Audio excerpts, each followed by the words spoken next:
Pour vous, qui suis-je? Chères sœurs, chers frères, cette question autrefois posée aux disciples, Jésus nous la repose aujourd'hui. Pour toi qui es de cette assemblée, qui suis-je? Elle paraît une question banale et pourtant elle résume l'essentiel de notre présence. Qui est Jésus pour toi, pour que tu laisses toutes tes occupations pour te rendre en ce lieu?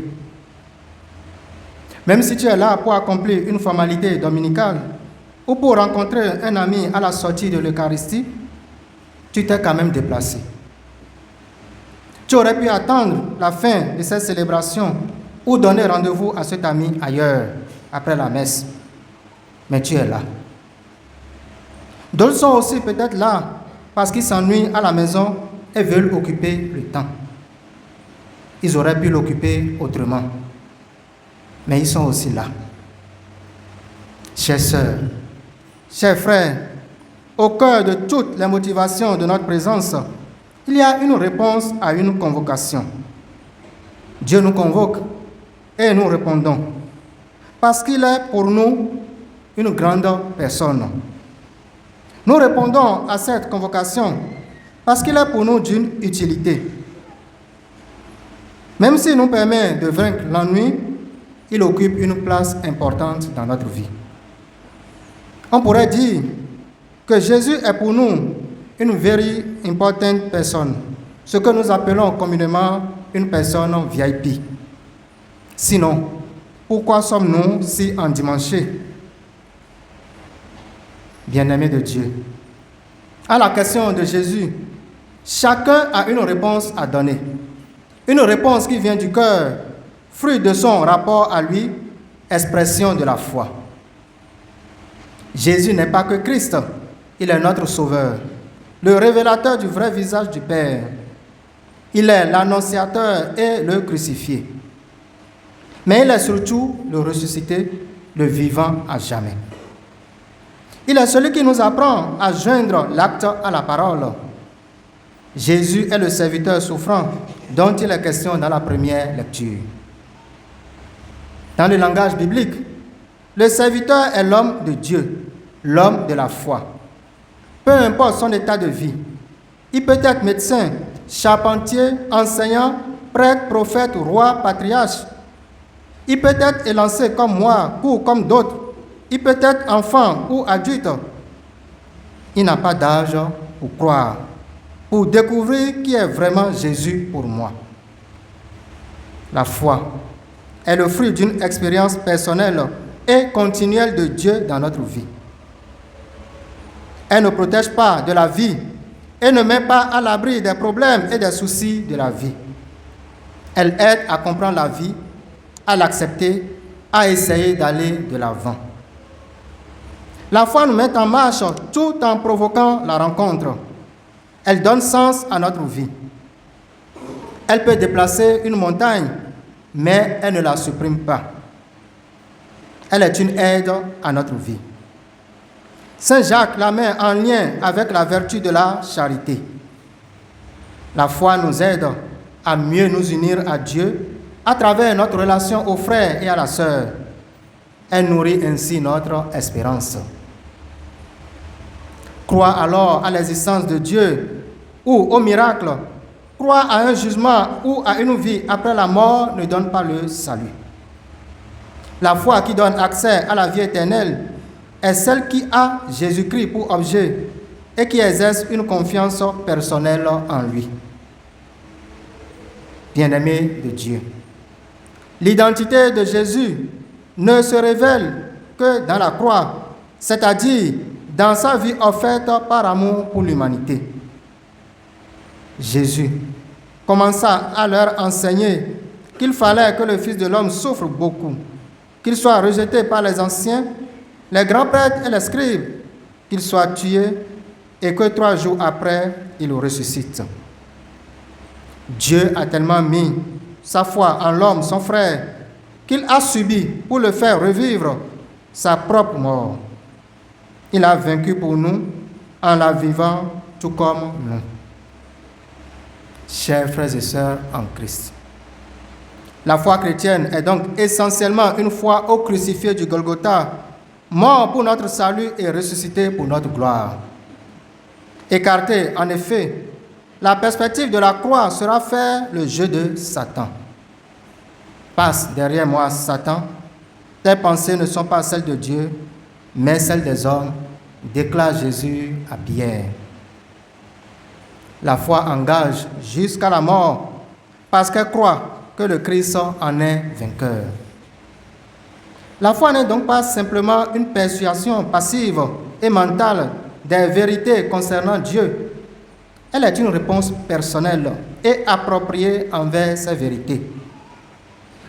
Même si la foi n'est pas une œuvre en soi, elle produit toujours une réponse sous la forme d'œuvre. Face au paradis artificiel, utilitariste et au pseudo-psychologisant, face au mépris que certains siècles professent à l'égard de la foi chrétienne, face encore à la médiocrité ambiante et à l'affaissement spirituel de notre société, nous, chrétiens catholiques, avons une réponse ferme à donner. Pour nous, qui est Jésus? Quelle est la foi qui nous anime? Mieux, quelle est la foi qui nous habite? La foi chrétienne n'est pas une sorte de dolorisme ou d'endoctrinement. Elle est une réponse à un appel à nous adresser par le Christ. Elle est, je dirais, kérygmatique, c'est-à-dire proclamation de la mort et de la résurrection du Christ. Elle est annonce du Christ ressuscité. Mais pour annoncer ce Christ ressuscité, il faut y adhérer. La foi rejette le syncrétisme et promeut la fidélité à l'engagement fait. Elle a besoin de guérison et de purification, d'où le cheminement quotidien à faire, l'ouverture à accorder à la grâce qui se donne et se diffuse. Elle a besoin de faire le deuil de ses convictions trop vite acquises et cimentées sur des erreurs ventilées pour détourner l'attention. La foi n'est pas une sorte de baguette magique qui donne solution à tous les problèmes. Saint Marc aujourd'hui semble désécuriser notre ambition pour nous donner accès à l'épiphanie du crucifié.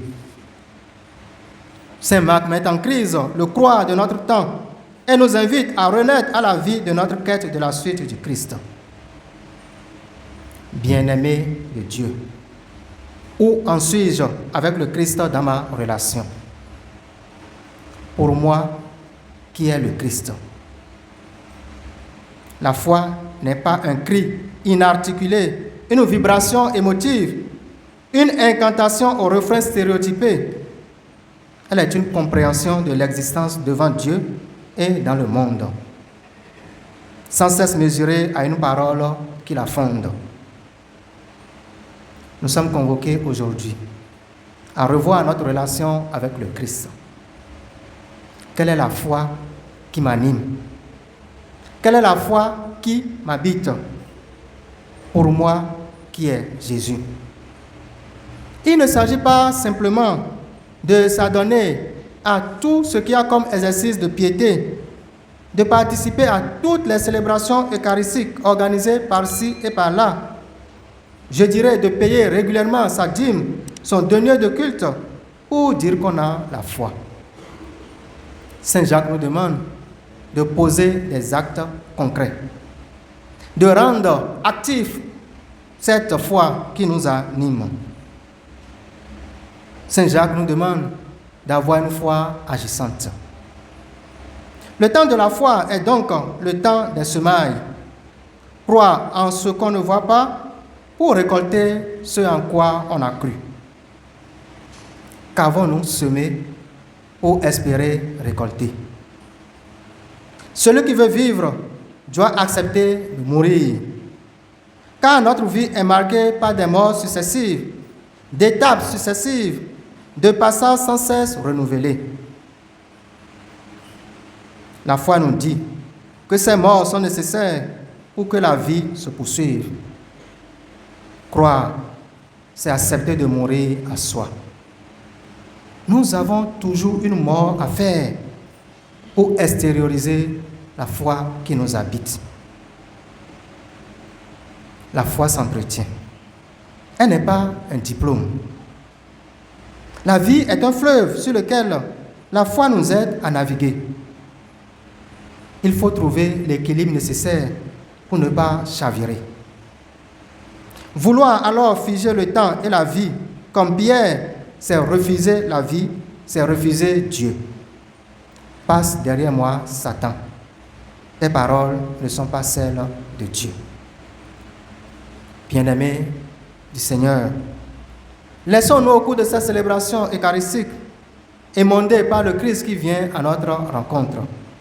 Lui qui nous montre le bon chemin à emprunter pour accéder à la vie, pour vivre. Car croire, c'est rechercher à tout prix la vie éternelle. Pour Saint Jacques, la croix est en relation. Elle est vie en acte. Elle nous ouvre en Dieu et débouche sur le monde. Nous sommes alors invités à chercher des voies et moyens pour entretenir cette foi qui nous habite. Et que le Seigneur, Dieu de l'univers, nous aide dans cette démarche de foi, qui soutient notre démarche et éclaire notre esprit, lui qui est vivant, maintenant et dans les siècles des siècles.